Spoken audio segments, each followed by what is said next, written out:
Thank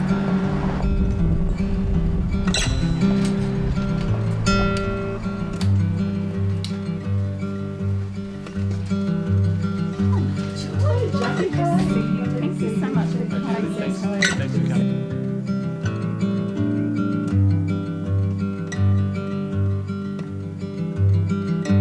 Hello and welcome to Central Coast Newspapers Video News. Today I'm joined by Julie Vaughan, the Director of Connected Communities from Central Coast Council. Welcome, Julie. Thanks, Jackie. It's great to be here. Thank you for joining us.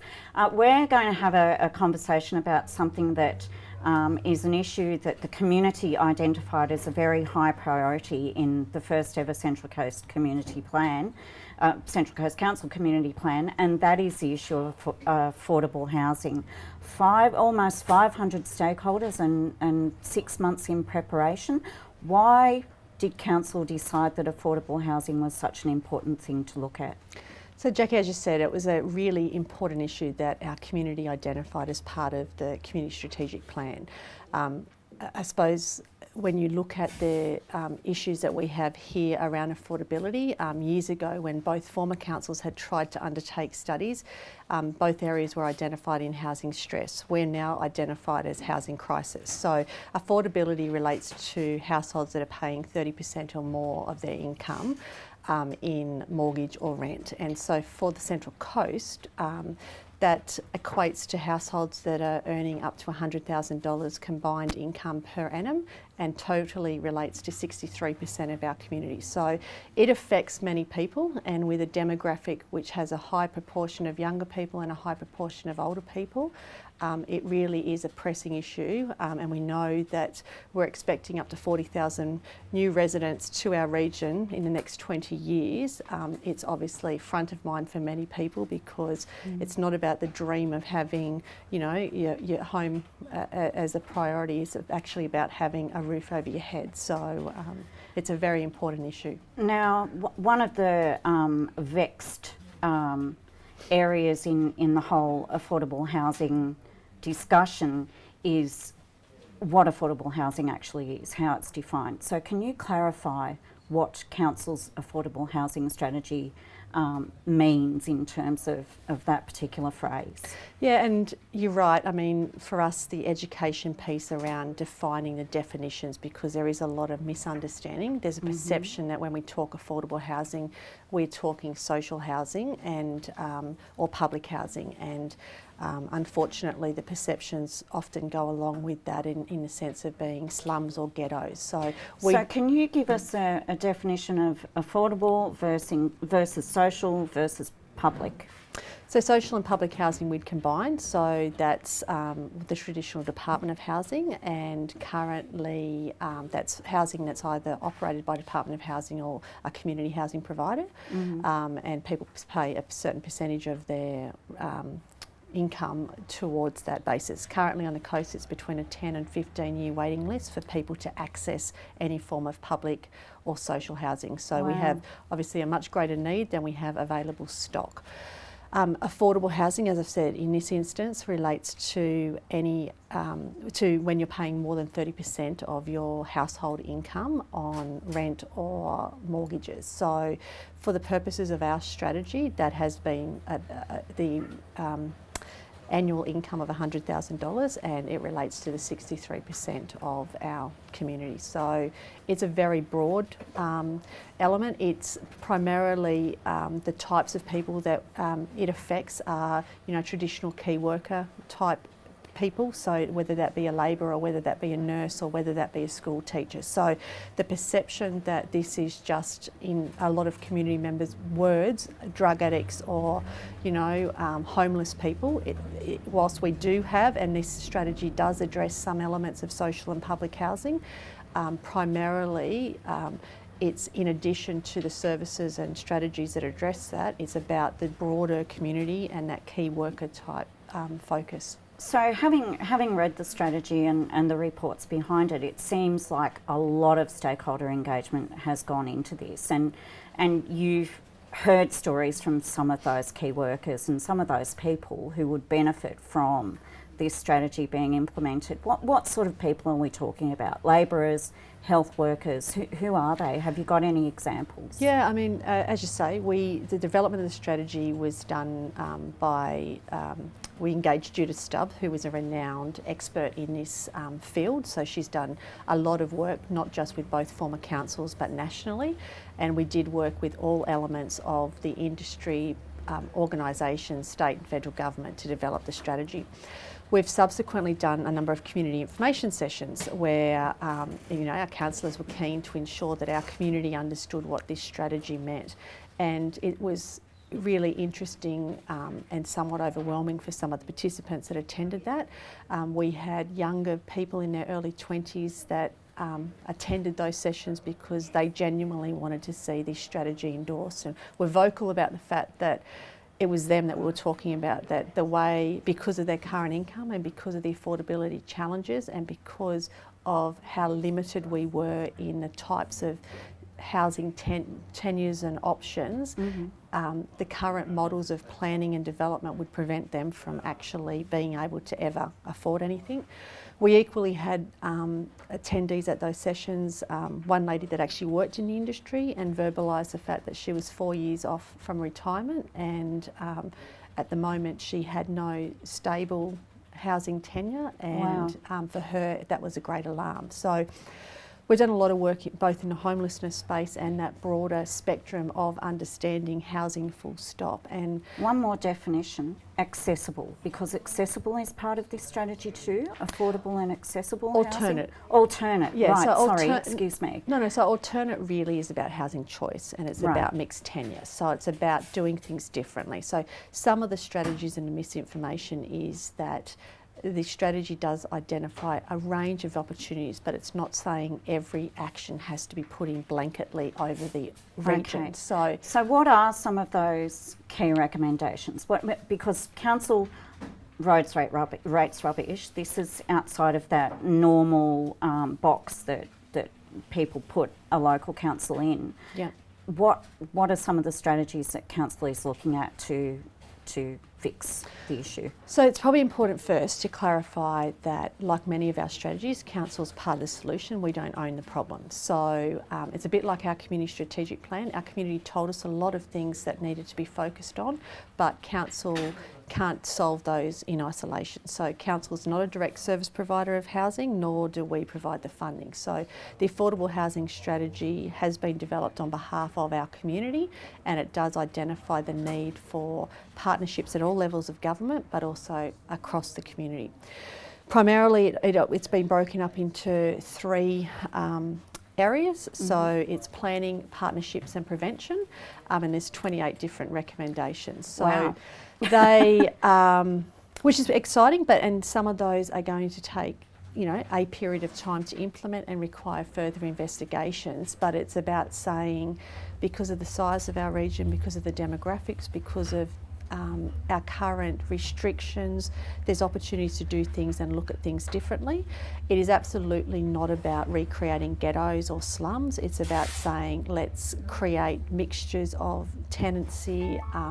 When there's a lot of confusion and fear mongering around the definitions of terms like boarding houses as well. Yes. So, and boarding house term is primarily a planning term, but for the purposes of ways to do things differently, the affordable housing strategy identifies models where boarding house concepts have worked really successfully. So in West Sydney and Adelaide are two great examples where it's about having smaller mixtures of tenure, so 1 and 2 bedroom type units, as well as that are at an affordable level for your key worker type person. Through to and combine that with residential development, so it becomes a mixture of occupancy. The reality of what they found in Adelaide, and there was a lot of concern when they started to do their type boarding house project down there, that it would impact housing prices and people would not want to invest. The residential component of that boarding house / property, it was the highest selling residential area in Adelaide CBD. So whilst, you know, there's a lot of mistruths around this particular topic that affordable housing equals low demographics and, you know, bad social outcomes. That's definitely not either what's intended by this strategy or what's been realised in other areas. So prevention is, I suppose, the part of the strategy that looks at transitional housing for people who are homeless or potentially homeless. The interesting part for me was the partnerships bit, and one of the, or some of the recommendations are around actually utilising council land to develop affordable housing. Do you want to talk a bit about that? Yeah, it's created a lot of interest and again a lot of fear in the community. So there's a great fear that council's identified streets and suburbs and names and locations to redevelop. Again, I had people at both community information sessions genuinely convinced that we were building in certain suburbs of Baddo Bay. I've heard that we're reconfiguring EDSAC and, you know, different locations like that. That can't be any further from the truth. So part of the strategy has absolutely said partnerships and exploring some opportunities is an option. We did do some modelling, but none of that, and that was just to understand how would that happen, and it wasn't done on any particular site. So we have. So what about the prototype project up near the hospital, the tiny homes project? Is that sort of thing? So that's certainly an option.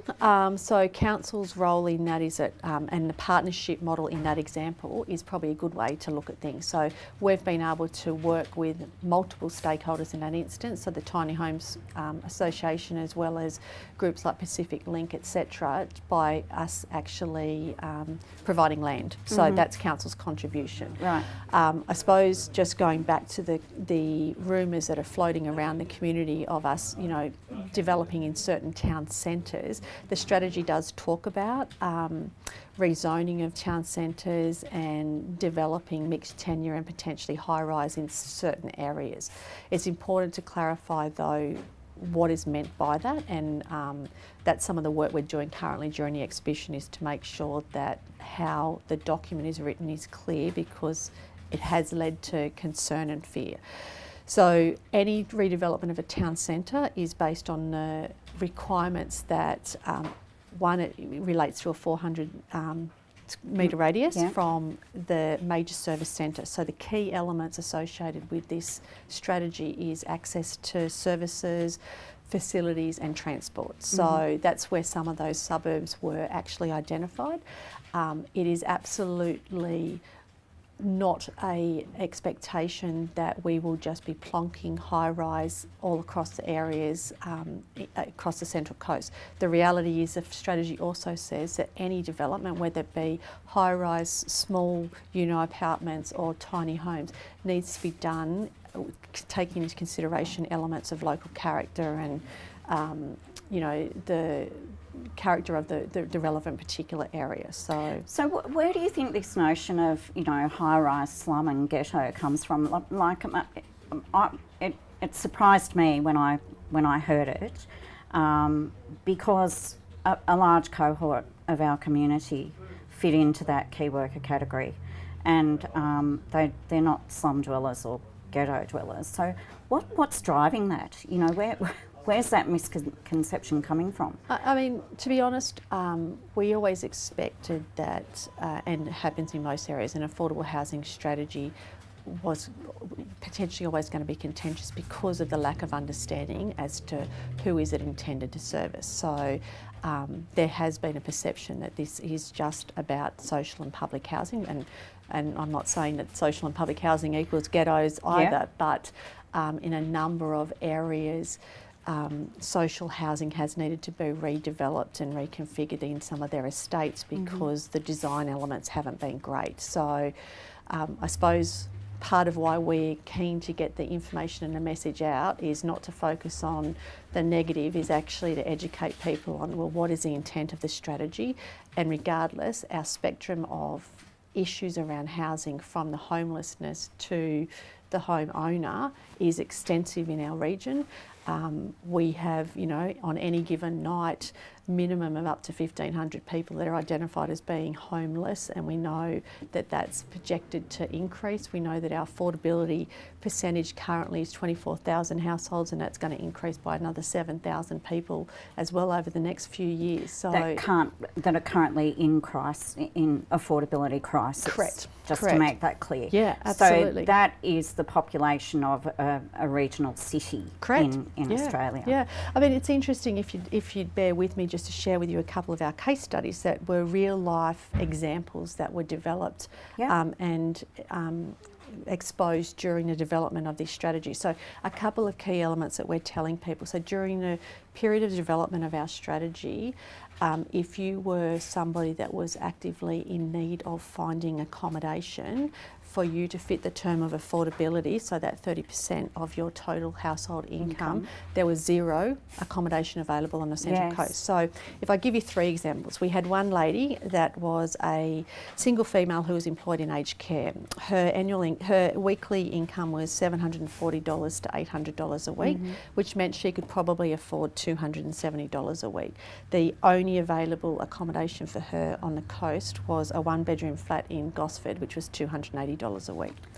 Right. We had a student, and I mean, that's not an unusual thing for younger people to be coming here and relocating because of our university. So a young person living and currently couch surfing in Ourimbah, their New Start allowance gave them $270 a week. They could afford to pay $148 a week, and a one-bedroom flat in Ourimbah was $280 a week. So we have students at our university campus couch surfing. We have many young people, and I mean, we have people not just necessarily from our university, we have students from our schools, we have people sleeping in cars, we have people sleeping in bridges, under bridges and in parks. So often people, and these people equally have a high sense of pride that they don't want to be exposed or named. I had the pleasure of participating in the executive sleep out with Coast Shelter, and you know, some of the data that we learnt about our local community, and you know, I hope that I've got a fairly good understanding of that, but you know, they're now saying to go from having a roof over your head, a stable job with stable income, to being homeless. It used to be 3 paychecks, but on the coast it's around 2 paychecks. So it's an issue that could affect any of us. Yes. The stories we're hearing is, you know, that people, it is affecting, you know, our friends, our family. We're hearing that, you know, people are getting to older stages of their life and end up being a primary carer for their loved one. That person, if they pass away, they're not in a financial situation. So during the stage of doing and developing the affordable housing strategy, we had pensioners that were spending 75% of their pension on rent. Housing. So, you know, their ability to have any capability of not just paying their bills and surviving, but participating in community life is almost impossible. Yeah, so give us another example. So the final one was a mum, a single mum with 2 children under 5, finds herself in a domestic violence situation, which again, unfortunately, is a you know, reality and a significant issue for our region. She's on a parenting allowance, $560 a week. She can afford $230 a week, and there was a one-bedroom flat in Vaughan for $255 a week. So wow, it's, you know, I mean, I think the alarming thing for us is even during the development, and again, we didn't develop this in isolation. This is every agency, every angle of the community and the spectrum of people that are dealing in this workspace and environment have come together to help us understand what are the issues and what do we need to do holistically. So you've put the draft strategy together and it's now on exhibition. That gives the community even more of an opportunity to participate in its moulding and formation. How do they do that? Because I'm sure there are lots of key workers out there who have personal stories that they could contribute. Yeah, please. Look, I mean, the response, I have to say, to date has even been unprecedented.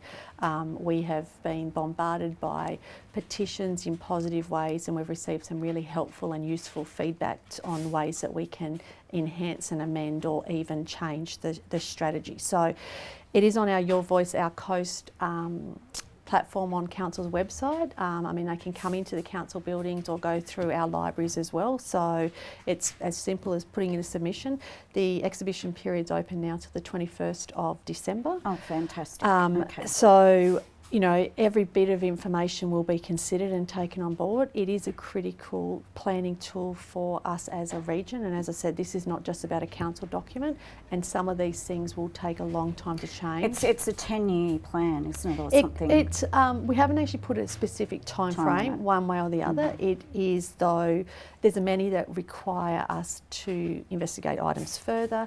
Some of the planning changes will be dependent and requiring the consolidation of our LEP and DCP. So some of the recommendations are dependent on other areas, and then equally people are already coming forward to us to say, let us partner with you, or you know, how do we do things differently? So we can't stress enough that now's the time to get it right. Our councillors are genuinely concerned and interested to understand the community's response and feedback to it. They know that we have a problem, but equally, like we've seen with the slum and ghetto response, every time the councillors get faced with a development application, it has a focus on alternate housing options, designs or boarding houses. There's a lot of concern and fear in our community. So we need to be better at explaining to the community what those different models are. Okay. All right. Thank you so much, Julie, for explaining that to us. There you go, folks. You've got an opportunity to shape this policy, get your submissions in through Your Voice, Our Coast. Thank you so much, Julie. Thanks, Jackie.